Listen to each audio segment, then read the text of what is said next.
مازالكم ديروا لي سيجار تاع ديول، روحوا نديروا لي سيجار تاع الكريوش رمضان ان شاء الله. السلام عليكم. تضربوا دوره في الدار برك تلقاوهم خلاصوا من كثره البنات تاعهم، سميتهم لي سيجار تاع الكريوش خاطر يشبهوا شويه الكريوش ومام لاباط تاعهم الذوق تاعها كيما تاع الكريوش، ساهلين مهنين وبناتهم كي العاده الهبات تاع الدنيا. الحاجه الاولى نديروها راح نستخدم افضل فرينه في لو مارشي واللي هي لا تي 45 من عند عم مرسوم والغي. القوام تاعها رائع بلا ما تغربلوها بلا والو، وراح تخلي لي بات تاعكم ينجحوا كامل سواء سكري ولا صالي. ديت منها زوج كيسان، زدت عليهم ملعقه صغيره تاع لافاني، قرصه كبيره تاع الملح، ورشه تاع خميره الحلوى براس المغرف صغيره، وزدت معاهم زوج مغارف ولا ثلاث مغارف كبار تاع مكسرات يكونوا محمصين ومرحيين. استخدمت اللوز محمص ومرحي، ونبسسهم بنص كاس تاع السمن ولا فايت شويه نص كاس. كما قلت لكم تاع السمن يكون دايب وبارد، نبسسهم مليح ونلمهم بالماء والمزهر حتى نحصلوا على العجينه تكون طريه بهذه الطريقه، ما لازمش تكون تلسع. نعجنوها مليح 5 دقائق بهذيك الطريقه، نحطها في ان ساشي ونخليها تريح 45 دقيقه باش نقدروا نستخدموها. لافاكس تاعي درتها بالمكسرات يكونوا محمصين ومرحيين، درت مزيج بين الجوز واللوز، والجيتان بنينه بكاوكاو يكون محمص ومرحي. درت عليها زوج مغارف كبار ونص تاع السكر، هذا ما كان ملعقه صغيره تاع الزبده، ونجي نلمها بالمزهر. شفتوا القوام كش لميتو ما لميتوش حتى وين ولات العجينه طريه بزاف. هنا نفتح لاباط تاعي لازم تكون رقيقه بهذه الطريقه، ونجي نقطع مربعات، المقاس تاعهم مكتوب تحت الفيديو.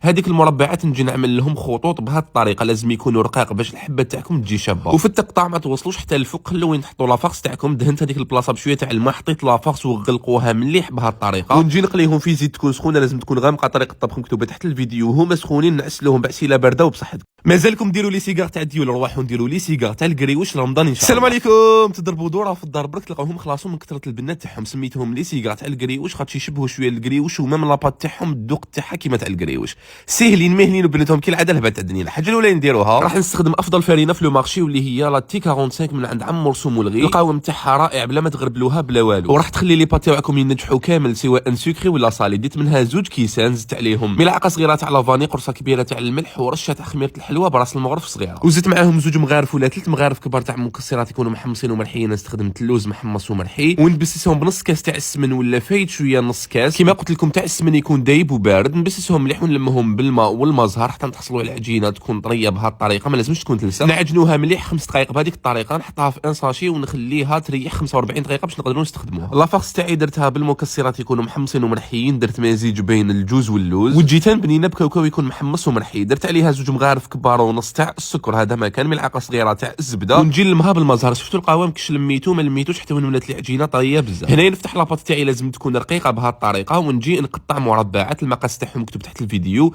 هذيك المربعات نجي نعمل لهم خطوط بهذه الطريقه، لازم يكونوا رقاق باش الحبه تاعكم تجي شابه. وفي التقطاع ما توصلوش حتى الفوق، خلوا وين تحطوا لافاكس تاعكم. دهنت هذيك البلاصه بشويه تاع الماء، حطيت لافاكس وغلقوها مليح بهذه الطريقه، ونجي نقليهم في زيت تكون سخونه، لازم تكون غامقه. طريقه الطبخ مكتوبه تحت الفيديو، هما سخونين نعسلوهم بعسيله بارده وبصحتكم.